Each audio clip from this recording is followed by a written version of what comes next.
Namun di dalam negeri, situasi politik tidak selalu stabil. Pada akhir 1950-an, Indonesia menghadapi ketidakstabilan politik yang serius. Kabinet silih berganti, konflik antar partai semakin tajam. Pemerintahan menjadi sulit berjalan efektif. Untuk mengatasi situasi ini, pada tahun 1959, Soekarno memperkenalkan sistem demokrasi terpimpin. Dalam sistem ini, kekuasaan presiden menjadi jauh lebih besar. Soekarno percaya bahwa Indonesia membutuhkan kepemimpinan yang kuat untuk menjaga persatuan bangsa. Pada masa ini pula, ia memperkenalkan konsep politik yang terkenal, Nasakom.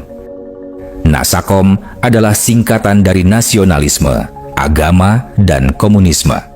Soekarno berharap ketiga kekuatan besar dalam masyarakat Indonesia ini dapat hidup berdampingan dalam satu sistem politik.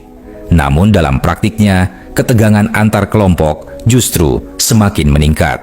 Hubungan antara militer, kelompok agama, dan Partai Komunis Indonesia menjadi semakin rumit dan penuh kecurigaan.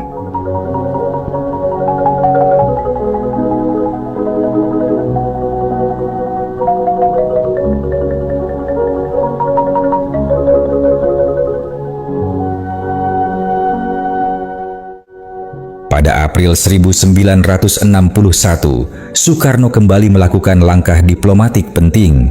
Kali ini, ia mengunjungi Amerika Serikat dan bertemu presiden muda yang karismatik, John F. Kennedy. Di Gedung Putih, dua pemimpin dengan karisma besar itu berbincang tentang masa depan Asia Tenggara, kemerdekaan bangsa-bangsa baru, dan tentu saja masalah Irian Barat. Kennedy terkesan dengan visi Soekarno, sementara Soekarno melihat Kennedy sebagai sosok pemimpin Amerika yang lebih terbuka dan progresif. Pertemuan ini memperkuat posisi diplomasi Indonesia di mata dunia. Namun, di tengah ambisi besar Indonesia di panggung internasional, muncul satu konflik yang membawa negeri ini ke arah yang semakin tegang. Konflik itu dikenal sebagai konfrontasi Indonesia-Malaysia. Semua bermula ketika Inggris mendukung pembentukan Federasi Malaysia pada tahun 1963 yang menggabungkan Malaya, Sabah, Sarawak, dan Singapura. Bagi Indonesia, langkah ini dipandang bukan sebagai proses dekolonisasi yang murni, melainkan sebagai bentuk neokolonialisme, upaya baru kekuatan Barat untuk mempertahankan pengaruhnya di Asia Tenggara. Soekarno dengan tegas menolak pembentukan Malaysia. Ia bahkan melontarkan slogan keras, "Ganyang Malaysia." Ketegangan pun meningkat.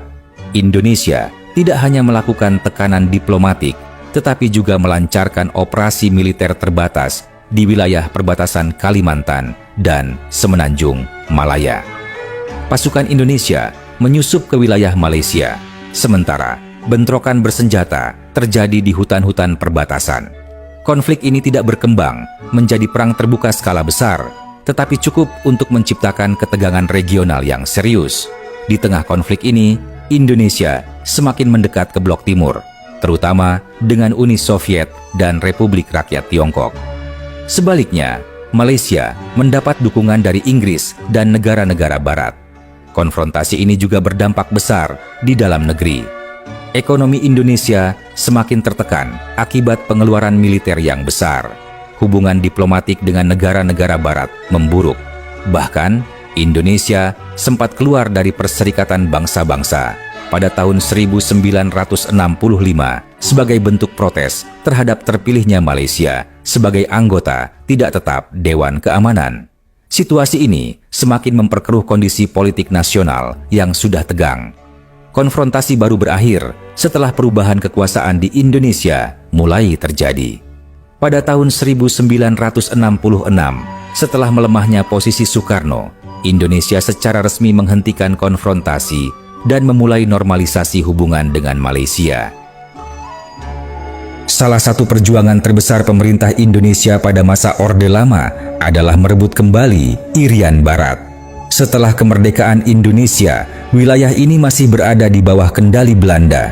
Soekarno menolak keras keadaan tersebut.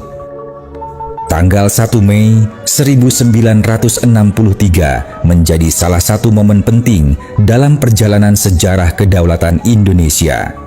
Pada hari itulah Irian Barat, yang kini dikenal sebagai Papua, secara resmi kembali menjadi bagian dari Republik Indonesia setelah melalui sengketa panjang dengan Belanda sejak masa awal kemerdekaan. Persoalan Irian Barat sebenarnya sudah muncul sejak Konferensi Meja Bundar KAMBE tahun 1949